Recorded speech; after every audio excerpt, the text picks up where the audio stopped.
Bakunzi banywanyi ba Axia Vibes TV, iteka ryawe, iteka ryanje, iteka ryacu Vibes TV, ukwemera kuvyara ubuzima. Turabaramukije tubifuriza iteka ry'abana b'Imana, ivyo murimo vyose, ubuzima ntibwama bumeze co kimwe. Uyu munsi urashobora kuba uri mu bigoye, uri canke mu biryoshe, nuko ariko twese twuma twizera ejo ni heza. Nta utagira ivyiza, nta utagira ibimugora, ariko vyose mu Mana turashobora kubitwara kandi tukizera ko uwo munezero tuzowuronka. None turi kumwe n'umuvukanyi musanzwe mumenyereye cane gose mu biganiro biryoshe cane. Umuvukanyi, nyimba ibiganiro vya Madamu Anastasie utaravyumviriza, intahe nziza cane gose, ndagusabe usubire inyuma, usubire wumvize ico k'ivyo biganiro. N'umukutsa kivi mumenyereye cane gose. Rero kandi imbere yuko ubandanya ikiganiro, ndagusaba ikintu gifata akanya gatoya cane gose, ugire sabone kugira ibiganiro bizohore bigushikira bidatevye, ugire na like na commentaire zawe ziradufasha cane. None ntarandiriye, reka ndamuha ikaze hano kuri no mbonesha kure, nawaheze abaramutse. Kaze Madamu Anastasie. Urakoze cyane. Ndabaramukije abanywanyi, abakunzi ba Axia Vibes TV. Bari bagukumbuye baguheruka kera? Nanje nari ndabakumbuye. Ego ngira ngo haraho ego uba mu tundi tuntu twinshi, ubu ndakubona uricaye ufise indirimbo imbere yawe zitari nkeya ndabibona. Turategura indirimbo zo kuririmba ku munsi w'Imana. Ego usanzwe unakunda no kuririmbira Imana, kandi usanzwe ukunda no kuririmba mu buzima busanzwe rwose. Ego none hari akaririmbo wowe ufise ngo udushirireko canke? Ego imbere yanje ngaha ndafise igitabo c'amazaburi, kumbure turashobora kuririmba jewe nawe izaburi tuzoririmba ku munsi w'Imana. Sinzi ko nza kubishobora, reka numvirize. Ndakwigisha ko ndumwigisha. Urakoze cane. Methodology desa ndayifise. Okay.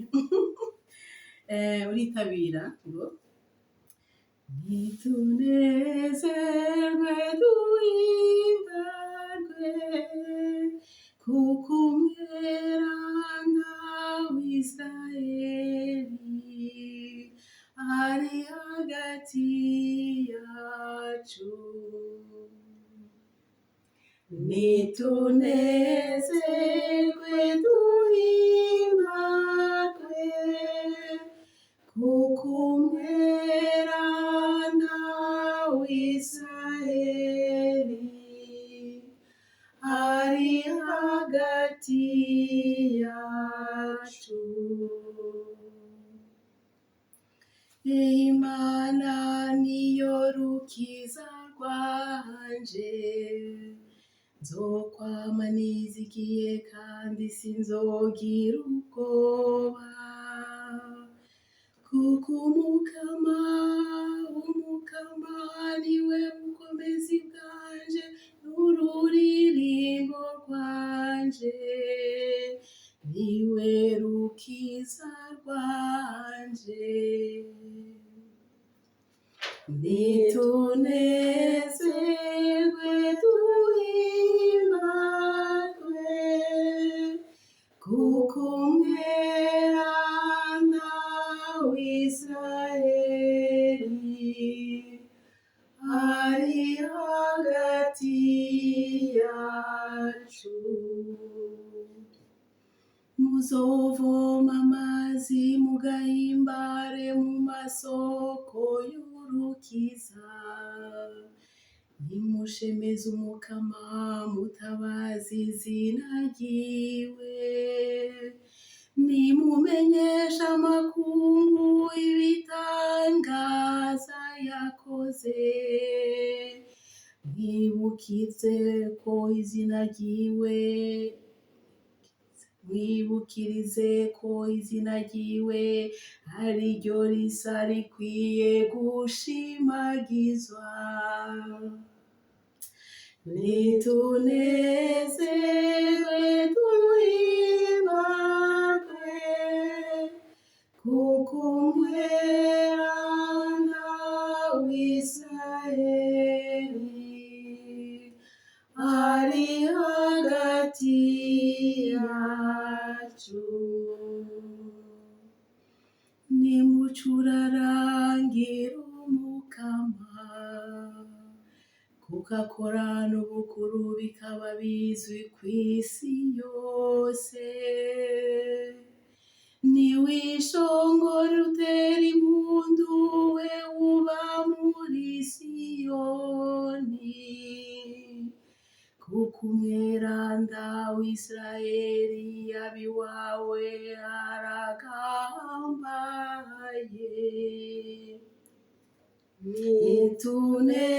Nitunezerwe duhimbagwe, kuko umweranda w'Isirayeli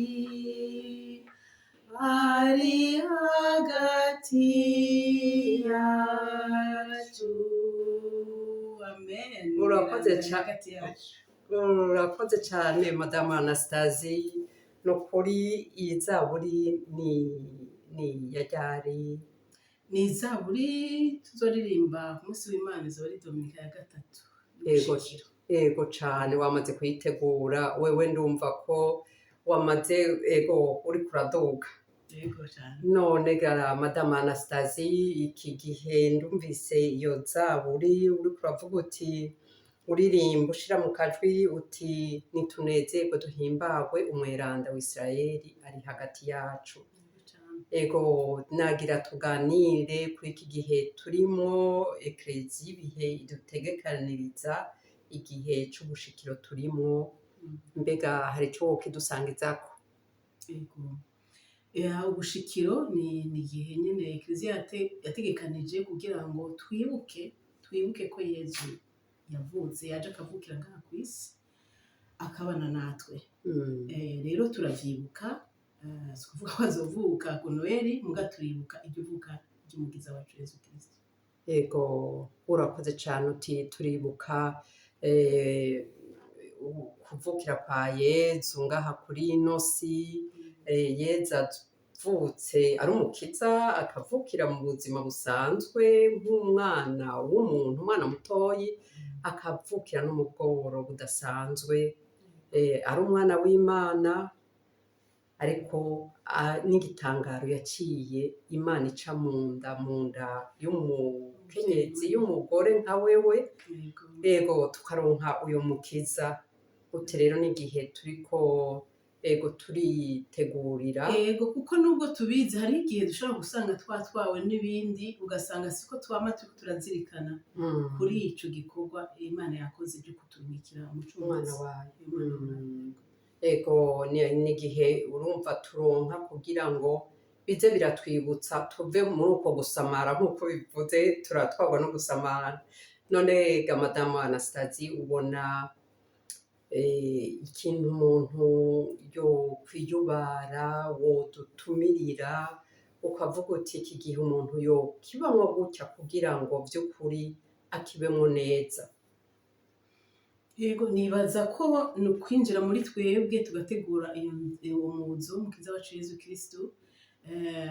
Twategerezwa kwama turiko turabigira, umugabo nk'uko navuze, iki ni igihe duteza kubigira ku rundi rugero, tugategura tukagerageza gukuraho ivyo bintu biba bituza kugana iryo joro Yezu yaje kudutegurira, mu kugerageza gukurikiza amabwirizwa yiwe, ivyo yadusigiye, inyigisho yadusigaranye tukayikurikiza kugira ibwirizwa rikuru yadusigiye no gukundana. Bwa mbere gukunda abandi nk'uko twikunde, tugerageze gukunda n'abandi muri iki gihe cyane, tubizirikane ko hanyuma twirinde ikibi. Ego urakoze cyane uti ni twiyinjiremo twebwe turabe dukura ibintu bibi biri muri twebwe byose, kandi urumva n'uturirimbo umuntu aza arumva two mu bushikiro, baguma bavuga bati nimuharure harura inzira z'umukama, kura ibyo bidondori, ibyo byose si ibyo tuja kuraba ngo aho hanze aho amabarabara ngo ntaharuye, ni twebwe muri twebwe twinjiramwo. Umwana w'umuntu urabizi ko kenshi turitinya ntitwiyubahuka. Jewe ndashobora kubona akabi k'iwawe, ariko jewe iwanje sinama mbona umengo ndi umwere. Biroroshe kubona ikigiga kiri mu jisho ry'uwundi, no agatosi kari mu jisho ry'uwundi ntitubone urugiga ruri iwacu, kandi bisanzwe ugiye kubiraba kenshi turabona amakosa y'abandi, mugabo iwacu ni gake, rimwe na rimwe ntituyabona. Ego ndibuka bariko baratwigisha batubwira bati baza mugenzi wawe wewe umbona gute, niba uzomenya ubaze nka batanu, niba bakubwira ibintu bitanu bisa ni ukuvuga ko bizoba ari byo. Wabwira uti vuga mukuri mwumpishe, mbwira uko mumbona. Hanyuma rero turashobora, niba n'umwimenyerezo ushobora kubahamagarira ariko baratwumviriza ngaha, rondera abantu batanu wizeye b'abagenzi bawe, ubabaze uti ni ukuri mbwira ibintu bitanu ubona iwanje biri vyiza, umbwira na bitanu bibi wowe ubona. Barashobora gutaronka bitanu bakakubwira bitatu, mugabo ukabimenya abo batanu nibakubwira ibintu ugasanga hariho batatu babihurijeko, nuko biba ari byo. Ibyo rero ugaca ugerageza kubikura, ivyiza navyo tukabikuza. Yego cane, urakoze kuri iyo nkebuzo. Uvuze uti ego nitugerageze by'ukuri dutegure iyo nzira y'umukama, dutegure ayo maza y'umukama yaraje. Wavuze uti ni nko kugukabura. Ego twibuke tuzirikane by'ukuri ko Yezu yaraje ari ngaha, kandi aratwemerera kumengo ko azogaruka mu binahazwa bwiwe, aje gucira urubanza abazima n'abapfuye, ingoma yiwe ntizobigihera. Amen. Ego azogaruka gucira urubanza abazima n'abazoba barapfuye, ariko uyo munsi jewe ntawunzi, wewe ntawuzi uwo munsi azogarukirako. Nico gituma dutegerezwa kwama dutegure inzira y'umukama. None ga mama Anastazi, kubona nyene wavuze uti biragoye, umwana w'umuntu arikunda cane, twese turashushe, turiko dugura amakado ya Noeli, turiko turagura ivyo tuzokwambara, uri kuribaza muvugana abavukanye, abagenzi, ingene muzohimbaza Noeli. Mbega nuko kubisanzwe twategerezwa kubikora, wewe wumva? Kubikora si bibi, na cane cane nko ngaho muri wa mwijima, gushiraho udutara hanze ku mabarabara ni vyiza, kuko biratuma tuva muri twibagira wa mwijima turimo, ariko byo ntibikwiye. Nuko dutegereza no gutegura hamwe mu mutima wacu, na cane cane mu kurondera gukunda abandi. Iyo Noel byo bavyiza twihimbaje, mugabo tugafasha n'abandi kuyihimbaza, abo bantu badafise uburyo bwo gushobora kunezerwa, tugashobora kubacishirizamu gatonya. Turiko turitegura, hari igihe rimwe na rimwe usanga twaguze n'ibintu tutanakeneye kubera ko gusa ari Noel, kubera bya bintu byo kugura hariho n'abashikaho bafata amadeni. Ivyo ni hatari. Ego mugabo rero tukaraba, tugashobora kubika gatonya, tugashobora gufasha abo bandi kuri uwo munsi bashobora kunezerwa, bakabukura mu cibo gatonya.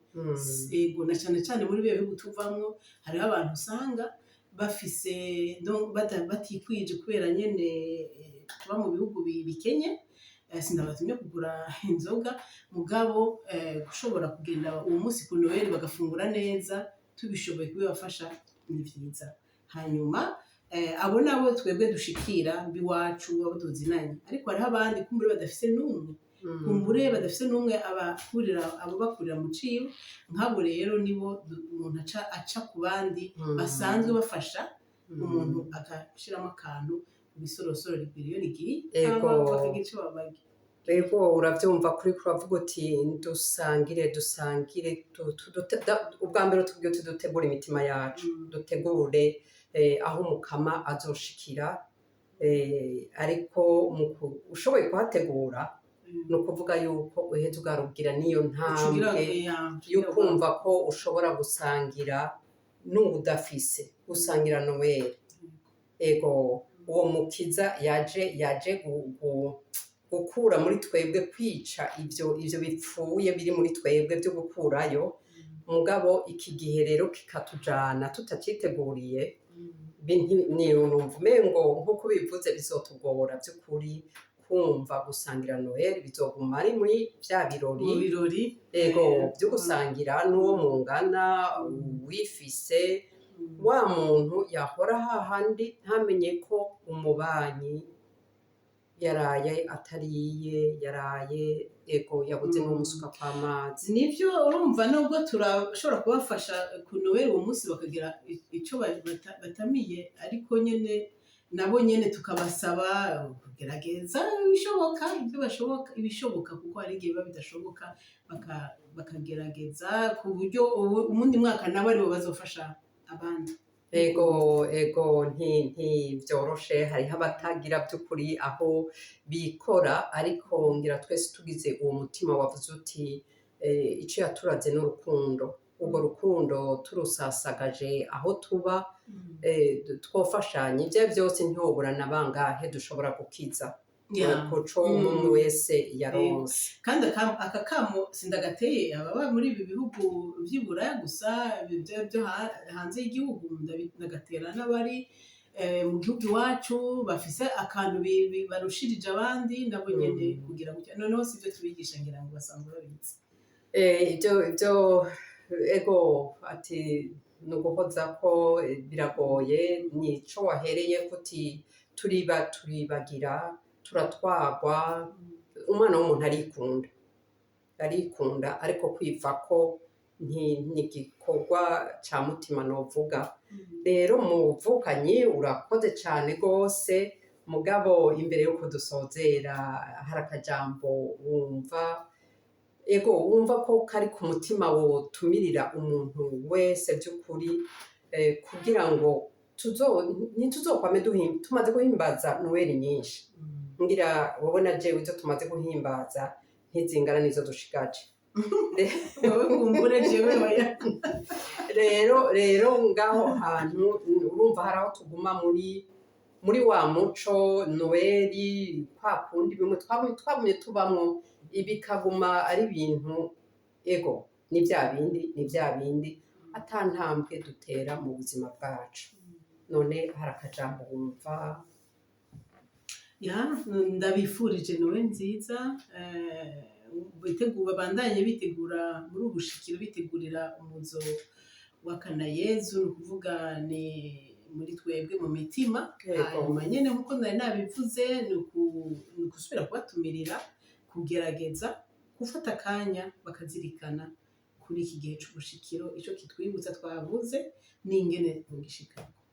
Ego urakoze cyane muvukanyi kuri aka kanya ego tumaranye ego nibaza ko n'ubukurikirane na gutumira uzonyitaba